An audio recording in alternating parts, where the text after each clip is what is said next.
Le sujet du télétravail vous intéresse. Nous le voyons tous les jours.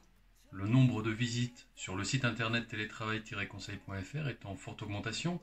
Les publications que nous faisons sur les différents réseaux sociaux trouvent de plus en plus d'intérêt. Et nous voyons aussi qu'il y a une vraie réticence à rentrer dans cette démarche. Cette réticence, elle est logique, elle est normale. Vous savez, lors du premier confinement, il avait été posé comme une espèce d'obligation de faire de la gymnastique pour pouvoir se bouger, alors que en temps normal, personne ne faisait de gymnastique. Et l'on s'étonnait qu'il soit difficile de se mettre à la gym comme ça tout d'un coup.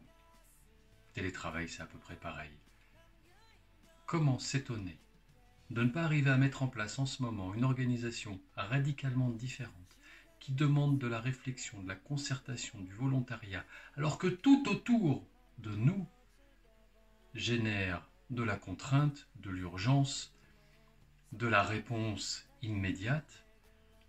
N'ayons pas mauvaise conscience. Libérons-nous un peu, toutes et tous, de ces obligations, de ces contraintes, de « il faut, je dois ». Alors oui, aujourd'hui, vous n'êtes pas prêts au télétravail, dans des conditions de télétravail et pas dans des conditions de confinement. Ça demande des investissements qui sont des investissements importants. Oui, tout à fait.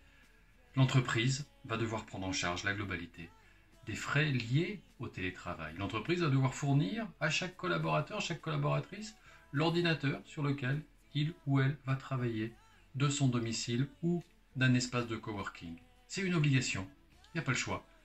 Donc ça va rapidement faire monter le budget. Ça nécessite effectivement de consacrer des moyens, qui sont des moyens financiers, des moyens humains.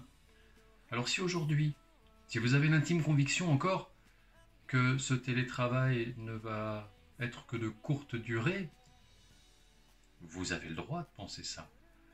Il est tout à fait normal que vous n'ayez pas envie de vous impliquer dans des investissements lourds. C'est humain, c'est logique. On aura toujours le temps d'en reparler par la suite.